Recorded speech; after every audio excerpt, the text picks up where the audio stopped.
Hello students, हम लोग आज पढ़ेंगे कक्षा 12 का एक नया चैप्टर, नया अध्याय जो कि बेस्ड है मानव जनन पर, ह्यूमन रिप्रोडक्शन पर। तो आपको ये जो नया चैप्टर हम पढ़ाएंगे वो पूरी तरह से बेस्ड होगा किसके ऊपर? आपके एनसीईआरटी का जो पाठ्यक्रम है उसके ऊपर पूरी तरह से बेस्ड होगा। और आपके यूपी बोर्ड की परीक्षाओं के लिए और अन्य जो मेडिकल की परीक्षाएं हैं उनके लिए ये चैप्टर बहुत ही महत्वपूर्ण होने जा रहा है।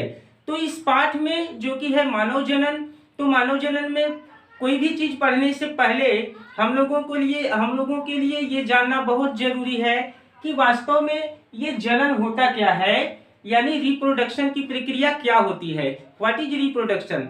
तो आपको ये पता होना चाहिए, धरती पर मौजूद सभी प्रकार के जीवधारी अपना वंश चलाने के लिए अपनी जैसी संतानें पैदा करते हैं। जीवधारियों द्वारा अपनी जैसी संतान पैदा करने की ही प्रक्रिया क्या कहलाती है? जनन कहलाती है। क्या कहलाती है? जनन कहलाती है, रिप्रोडक्शन कहलाती है। जैसे मनुष्य के बच्चे को जन्म देता है, गाय गाय के बच्चे को जन्म देगी, कुत्ता कुत्ते को जन्म देगा।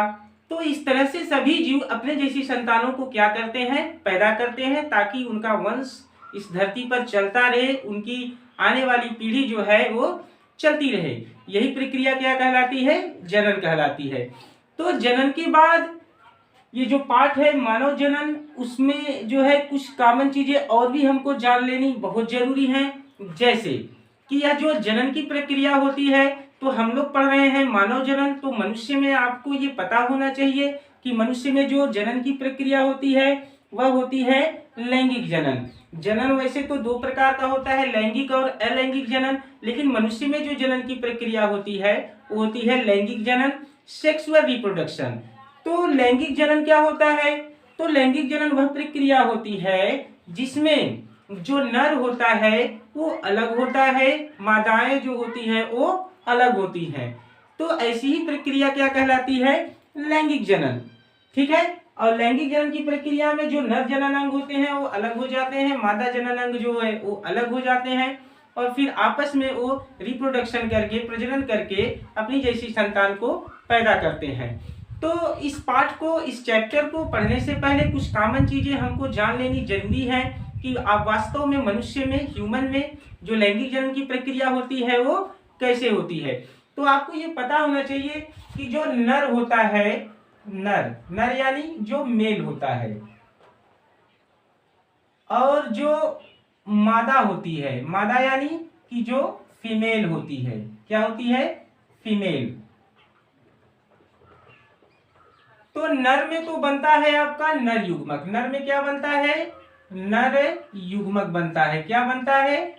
नर युग्मक बनता है। नर युग्मक यानी मेल गैमिट बनता है, मेल गैमिट बनता है। और जो मादा होती है, मादा में बनता है आपका मादा युग्मक। क्या बनता है आपका?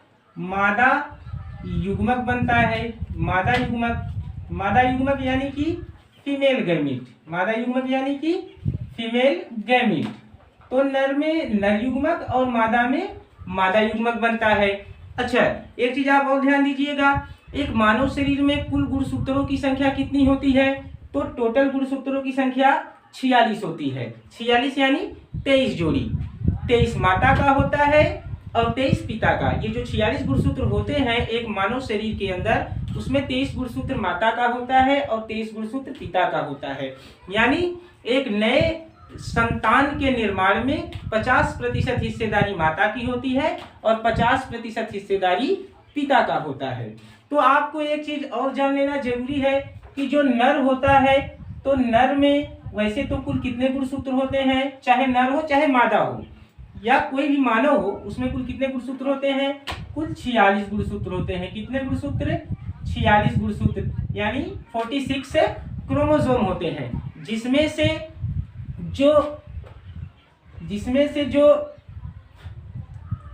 23वीं जोड़ी का गुणसूत्र होता है, 23वीं जोड़ी का जो गुणसूत्र होता है, 23वीं जोड़ी का जो गुणसूत्र होता है किसमें, मेल में और फीमेल में, मेल में और फीमेल में, मेल में और फीमेल में।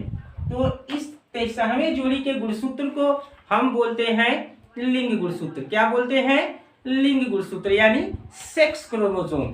क्योंकि होने वाली जो संतान होती है वह इन्हीं गुणसूत्रों के ऊपर डिपेंड करती है कि होने वाली संतान नर होगा या मादा होगी, लड़का होगा या लड़की होगी। तो नर में जो 23वीं जोड़ी का गुणसूत्र होता है और जो मादा में 23वीं जोड़ी का गुणसूत्र होता है उन्हें तो हम बोलते हैं लिंग गुणसूत्र, यानी सेक्स क्रोमोसोम। अब जो नर में गुणसूत्र, ये 23वीं जोड़ी का गुणसूत्र होता है उसे हम एक्स वाई से प्रदर्शित करते हैं, और जो मादा में लिंग गुणसूत्र होता है 23वीं जोड़ी का उसे हम एक्स एक्स से प्रदर्शित करते हैं। तो 23वें जोड़ी का जो गुणसूत्र होता है वह नर में एक्स वाई होता है और मादा में एक्स एक्स होता है। लेकिन नर और मादा दोनों में 1 से लेके 22 तक 22वीं जोड़ी के जो गुणसूत्र होते हैं, नर और मादा दोनों में 1 से लेके 22वीं जोड़ी तक के जो गुणसूत्र होते हैं वो सेम होते हैं। वो नर में भी यक्स यक्स होते हैं और मादा में भी यक्स यक्स होते हैं।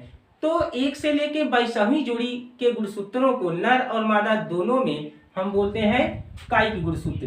क्या बोलते हैं, कायिक गुणसूत्र, कायिक गुणसूत्र बोलते हैं। कायिक गुणसूत्र यानी ऑटोसोम, कायिक गुणसूत्र यानी ऑटोसोम बोलते हैं। क्या बोलते हैं, ऑटोसोम बोलते हैं। ठीक है, इतना तो कॉमन सी चीज है, आप जानते होंगे। तो अब एक चीज आप ध्यान दीजिएगा, ये जो नर है, नर में बनता है नर युग्मक, और जो नर युग्मक होता है वो होता है आपका शुक्राणु। क्या होता है, शुक्राणु होता है। शुक्राणु यानी स्पर्म होता है। शुक्राणु को हम क्या बोलते हैं, स्पर्म बोलते हैं। और ये जो मादा युग्मक है, मादा युग्मक को हम बोलते हैं अंडाणु। क्या बोलते हैं, अंडाणु बोलते हैं। क्या बोलते हैं, अंडाणु। अंग्रेजी में इसे हम ओवम कहते हैं। क्या कहते हैं, ओवम कहते हैं। तो एक चीज आप नोट करिएगा, जैसे एक मनुष्य है उसमें 46 गुणसूत्र हैं, जिसमें 23 माता का होता है, 23 पिता का होता है। तो होता क्या है, होता ये है, ये जो 46 गुणसूत्र होते हैं नर में और मादा में, ये जो 46 गुणसूत्र होते हैं, तो प्रजनन की क्रिया में, रिप्रोडक्शन की क्रिया में इनमें जो है क्या होता है, इनमें अर्धसूत्री विभाजन होता है। क्या होता है, इनमें अर्धसूत्री विभाजन होता है।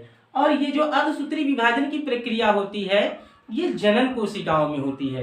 किसमें होती है, जनन कोशिकाओं में होती है।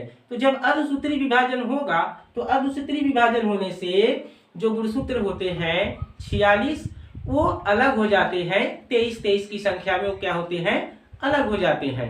तो फिर 23 गुणसूत्र पिता का आता है प्रजनन की क्रिया के दौरान और 23 माता का।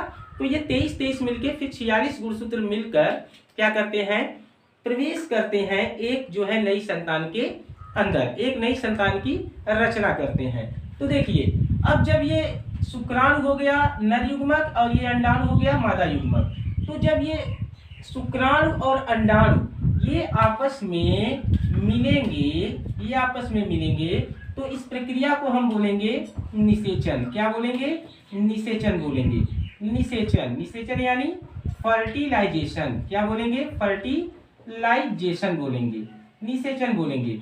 और आप सबको पता है निषेचन के बाद क्या बनता है सर्वप्रथम, तो निषेचन के बाद सर्वप्रथम बनता है आपका जाइगोट। क्या बनता है आपका, जाइगोट बनता है। क्या बनता है, जाइगोट। जाइगोट यानी युग्मनज बनता है। क्या बनता है, युग्मनज बनता है, जाइगोट बनता है। और जब जाइगोट बन गया तो जाइगोट के बाद फिर आपका भ्रूण बनेगा। क्या बनेगा, भ्रूण बनेगा। क्या बनेगा आपका, भ्रूण बनेगा। भ्रूण यानी इम्ब्रियो बनेगा। क्या बनेगा, इम्ब्रियो बनेगा। फिर इस इम्ब्रियो में क्या होगा, सेल डिवीजन होगा। तो फिर यही इम्ब्रियो बाद में एक नई संतान की क्या करता है, रचना करता है। क्या करता है, एक नई संतान की रचना करता है। और यही नई संतान 9 महीने बाद माँ के गर्भ से जन्म लेती है। और यही पूरी प्रक्रिया क्या कहलाती है, मनुष्य में लैंगिक जनन, सेक्सुअल रिप्रोडक्शन इन ह्यूमन। तो मनुष्य में लैंगिक जनन की प्रक्रिया और उसके बाद लैंगिक जनन की प्रक्रिया के बाद जो अगली चीजें हैं जो कि हम पढ़ेंगे इस चैप्टर में, इस पाठ में, वो होगा आपका नर जनन तंत्र, मादा जनन तंत्र। और नर जनन तंत्र में कौन कौन से नर जनन अंग भाग लेते हैं और मादा जनन तंत्र में कौन कौन से मादा जनन अंग भाग लेते हैं, हम उनके बारे में पढ़ेंगे। अब जब नई संतान का निर्माण हो गया तो अब इसके बाद जो लैंगिक जनन की प्रक्रिया है ह्यूमन में, मानव में, तो लैंगिक जनन की प्रक्रिया में हमें 3 घटनाएं देखने को मिलती हैं। एक तो हो गया आपका निषेचन पूर्व घटना, प्री फर्टिलाइजेशन इवेंट, एक होता है निषेचन फर्टिलाइजेशन, और एक होता है आपका निषेचन पश्च घटना यानी पोस्ट फर्टिलाइजेशन इवेंट। तो ये तीनों घटनाएं हमें जो है पढ़नी है जो कि घटती हैं लैंगिक जनन की प्रक्रिया में। तो सबसे पहले निषेचन पूर्व घटना क्या होती है? तो निषेचन पूर्व घटना का मतलब होता है निषेचन के पहले की घटना। तो आप देखिए निषेचन के पहले क्या हुआ है, यहाँ पे तो निषेचन हुआ है, निषेचन के पहले क्या होता है, 2 प्रकार की घटनाएं घटती हैं ह्यूमन में। पहला क्या, पहला एक तो नर में नर युग्मकों का निर्माण होता है और एक मादा में मादा युग्मकों का निर्माण होता है। एक नर में नर युग्मकों का निर्माण और मादा में मादा युग्मकों का निर्माण होता है। और जो दूसरी घटना होती है इसमें वो होती है कि इसमें जो है युग्मकों का क्या होता है, स्थानांतरण होता है। जैसा कि आप जानते हैं कि इसमें जो युग्मक होते हैं वो स्थानांतरित होते हैं। जो मेल गैमीट होता है स्पर्म वो क्या होता है, वो गति करता है, मूव करता है। ठीक है। उसके बाद ये जो निषेचन की घटना होती है, तो निषेचन की घटना में क्या होता है, निषेचन की घटना में जब ये स्पर्म और जब ये ओवम यानी शुक्राणु और अंडाणु आपस में मिलते हैं तो इनका मिलना ही क्या कहलाता है, निषेचन कहलाता है, फर्टिलाइजेशन कहलाता है। उसके बाद निषेचन पश्च घटना क्या है, तो निषेचन पश्च घटना मतलब होता है निषेचन के बाद की घटना। तो आप देख रहे हैं निषेचन के बाद जाइगोट बना है, जाइगोट से फिर युग्मनज बना है, जाइगोट बना है, जाइगोट से फिर भ्रूण बना है, इम्ब्रियो बना है, और इम्ब्रियो के बाद फिर नई संतान बनी है। तो ये घटनाएं जाइगोट का बनना, जाइगोट से फिर इम्ब्रियो का बनना, इम्ब्रियो से फिर नई संतान का बनना, ये तो हो गया आपका निषेचन पश्च घटना। अब आगे हम पढ़ेंगे कि नर में जो नर युग्मकों का निर्माण होता है यानी जो स्पर्मेटोजेनेसिस की प्रक्रिया होती है वो कैसे होती है, और मादाओं में जो अंड जनन की प्रक्रिया होती है यानी ओओजेनेसिस की प्रक्रिया होती है वो कैसी होती है, इसको हम अपने नेक्स्ट वीडियो में देखेंगे। आशा है आपको ये वीडियो पसंद आया होगा। अगर पसंद आया हो तो आप इसे लाइक, शेयर और सब्सक्राइब जरूर करिए। बहुत बहुत